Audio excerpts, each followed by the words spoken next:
नमस्कार दोस्तों, crime story के नए एपिसोड में आपका स्वागत है। बिना देरी किए कहानी शुरू करते हैं, तो ध्यान से जरूर सुनिएगा। आईने के सामने की सतह जितनी साफ और चमकदार नजर आती है, उसके पीछे का हिस्सा उतना ही बदरंग, काला और खुरदरा होता है। Artificial intelligence startup mindful AI lab की कोफाउंडर और सीईओ सूचना सेठ की जिंदगी भी उसी आईने की तरह थी, आगे से चमकदार और पीछे भयावह कालिमा समेटे हुए। सूचना सेठ इस कदर तनाव, घृणा, जलन, सबक सिखाने और बदला लेने की भावना से भरी हुई थी कि अपने 4 साल के मासूम बेटे को अपने हाथों से कत्ल करते समय उसके हाथ नहीं कांपे। अपने बेटे के कत्ल की साजिश रचते हुए उसके भीतर की मां ने उसे एक बार भी नहीं झकझोरा। क्या एक उच्च दर्जे की पढ़ी लिखी औरत, जो समाज को नेतृत्व देने की क्षमता रखती है, बदले की भावना में इतनी अंधी हो सकती है कि हत्या जैसा जघन्य कृत्य कर जाए, वह भी अपने ही बच्चे की हत्या?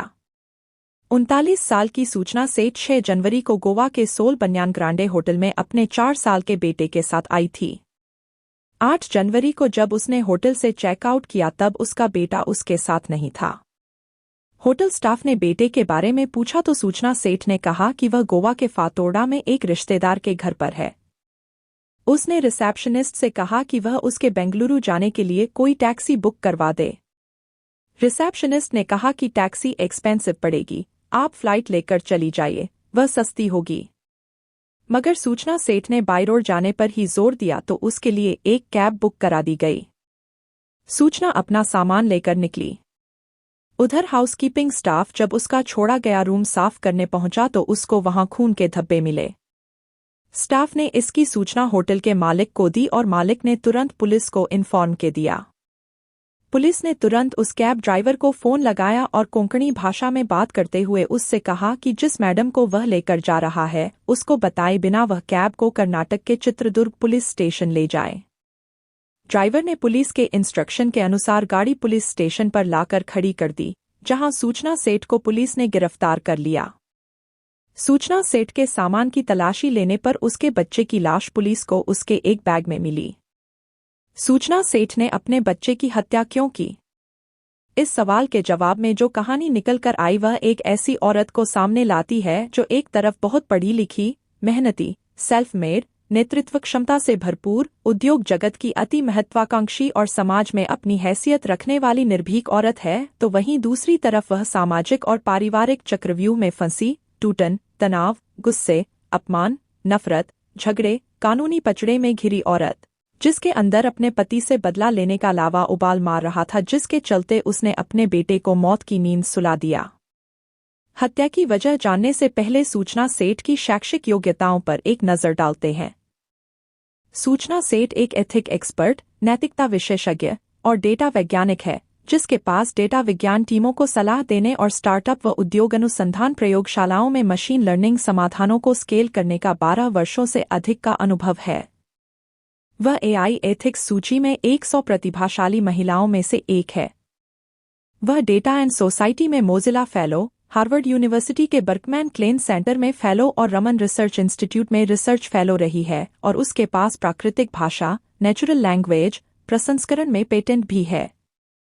ऐसी प्रतिभाशाली लड़की की शादी वर्ष 2010 में वेंकटरमन से हुई, जो एक एआई डेवलपर है। शादी के बाद दोनों में वैसी ही नोकझोंक चलती रही जैसी आमतौर पर भारतीय घरों में होती है। शादी के 9 साल बाद वर्ष 2019 में सूचना ने एक बेटे को जन्म दिया। मगर बेटे के जन्म के बाद से पति पत्नी में झगड़े काफी बढ़ गए।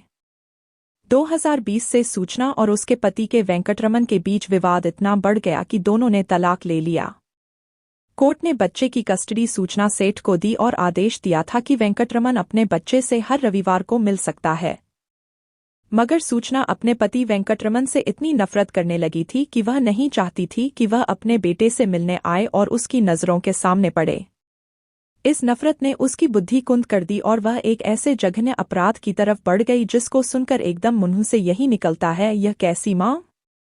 न रहेगा बांस, न बजेगी बांसुरी कहावत को चरितार्थ करते हुए सूचना सेठ ने बच्चे को ही खत्म करने का भयावह प्लान बना डाला। उसने अपने बेटे को गोवा घुमाने का प्रलोभन दिया। 4 वर्ष का मासूम बालक घूमने की बात सुनकर आह्लादित हो उठा। सूचना बेटे को साथ लेकर गोवा गई और वहां होटल के कमरे में उसका कत्ल करके लाश ठिकाने लगाने के उद्देश्य से बैग में भरकर टैक्सी से बेंगलुरु के लिए रवाना हो गई। यह तो होटल स्टाफ की तेजतर्रारी काम आ गई और सूचना को बीच राह में ही पुलिस ने लाश के साथ दबोच लिया। यह आपराधिक घटना भारतीय समाज में विवाह संस्था में भर चुकी सड़ांध, मनुष्य के नैतिक पतन, मानवीय गुणों और सहनशीलता के ह्रास और महत्वाकांक्षाओं के टकराव को उजागर करती है। ऐसी तमाम कहानियां भारतीय समाज में बहुत तेजी से बढ़ रही हैं, जहां माँ बाप के बीच चल रहे झगड़े का खमियाजा उनके मासूम बच्चों को उठाना पड़ रहा है। माँ बाप की रोज रोज की लड़ाइयों का ही असर है कि उनके बच्चे उग्र स्वभाव के और आपराधिक गतिविधियों में लिप्त हो जाते हैं। घर के सदस्यों के बीच तनाव बच्चों को शराब और ड्रग्स की तरफ धकेल रहा है।